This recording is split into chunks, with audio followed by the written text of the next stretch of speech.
Okay, I'm going to start explaining the rest of these problems. We're starting from 41. This one's really tricky. For this one, it's really hard to start unless you see right here.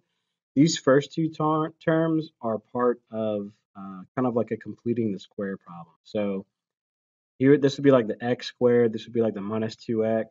And so what I did here was instead of writing this as like instead of writing this as a negative 3, I separated it so that I'd get a positive one so I could factor out um, kind of a perfect square right here. And so if you subtract 4 from positive 1, you get negative 3. So this one's, I would think is kind of really difficult to just, unless you just know the trick. So it's just one of those tricks that it's, if you see one like this on the test, you just kind of have to know this trick. And then we continue solving it. Um, just follow the solution. Move the 4 over. Since it's something squared, square root both sides. Then make sure you do the plus or minus case. For the plus case, you don't get a solution because sine of x is never 3. If you arc sine 3 in your calculator, it'll give you an error. Now, I want to encourage you to try to do these without your calculator because even if you use arc sine, remember it only gives you one solution when sometimes there's multiple solutions. But if you arc sine negative 1, your answer is 3 pi over 2. In this case, since arc sine, at least between 0 and 2 pi, there's only one solution between 0 and 2 pi. Your answers, if they're asking for a general solution, your answers would be like x is equal to 3 pi over 2, and you'd have to include, add every period after that, so like the plus 2 pi in, because it repeats every time you circle around again there. All right, so that's 41. That one's really difficult, I think. 43. I'm going to do this again, try to do it just by hand, and then try to solve for this. So I want to get the x by itself. That's always the goal. I'm just going to arc sine both sides. That gets x by itself. When you arc sine both sides, you get cosine is equal to, well, what is the arc sine of 1? Well, 1 like sine is only 1 at pi over 2. Here's why you get no solution here. Cosine is never equal to pi over 2 because pi over 2 is bigger than 1. And since cosine is the range of cosine, we did the range, it's just negative 1 to 1. So it's never going to go beyond here. So this answer is no solution. If you try to graph it, try to solve by graphing it. If you notice, if you try to set that graph equal to 1, the line y equals 1 would be this thing right here. This graph never reaches it, so they have no intersection. And then they for sure have no intersection between 0 and 2 pi, which is when we specifically care about solutions, but it won't have a solution no matter how far you go. Now, inequalities. These you're definitely going to have on your test. I'm going to show you two methods to think about these. The first is you're really just comparing these just like you do for the equalities, except instead of looking for a specific answer or like multiple answers, you're looking for intervals. So first, I want to get x by itself. So one way to get x by itself is first I'm going to divide by 2 on both sides, so I get this equation. All right, then I could do two things. Either just try to think about it, like, okay, when is cosine of 2x? I want to know just for now when it's equal to 1/2, and then I'll worry about that greater than later.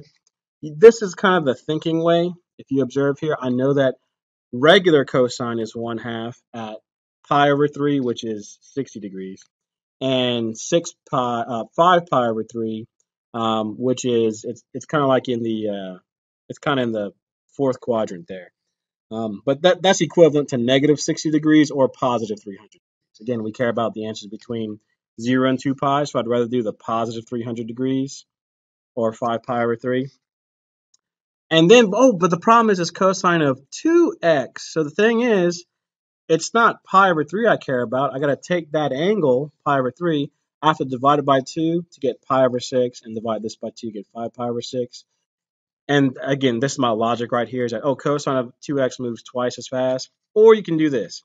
You can literally, I'm going to like show my work of how I would do it by hand if you're not just thinking of and looking at a unit circle. We move the 2 over, okay, because we want to get x by itself. There's a 2 coefficient in here. We did that right there. We are right here, rather. Move divided by 2. Now to get x by itself, arc cosine both sides. So if you arc cosine 1/2, you get pi over 3. Oh, but here's the problem with doing it this way. You got to break it up to 2 solutions, pi over 3 and 5 pi over 3. And then we divide by 2 on both sides. So here are your 2 answers. That's when it equals to, that's when your answer equals to, like when cosine is equal to 1/2, though, or cosine of 2x is equal to 1/2. Now, the problem is that between 0 and 2 pi, cosine's going to hit those. There's the first answer, which is pi over 6. There's our second answer, which is 5 pi over 6. Since this has a period of pi, it's going to hit again at 1 at 7 pi over 6. That's why I added pi. That's the period of the cosine 2x function. And then it's going to hit again because of this one. If you take pi and add it to this second solution, 5 pi over 6, you add pi to that, and then you're going to get 11 pi over 6.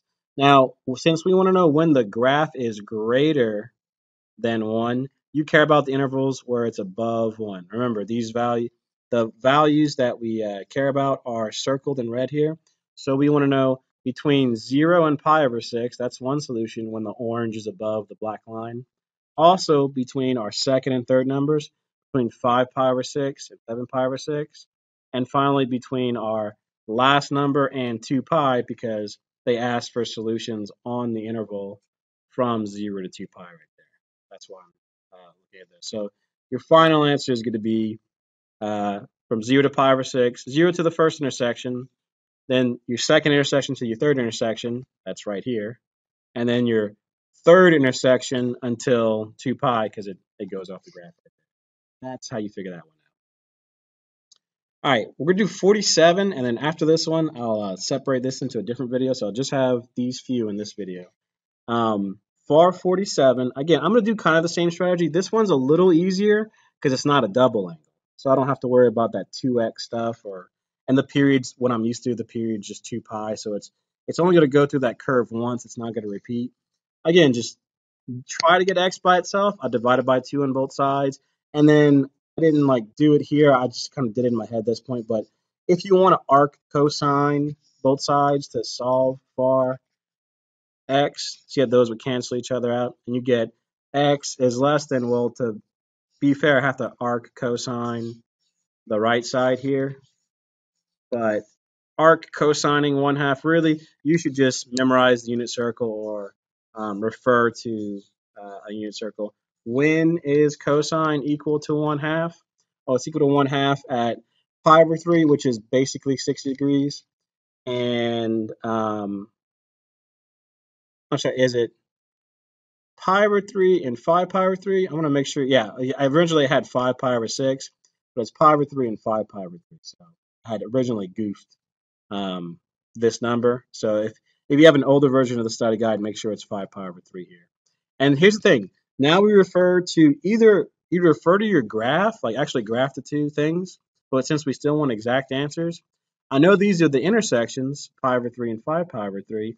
Now we want to know when it's below the graph. I want to know when it's less than.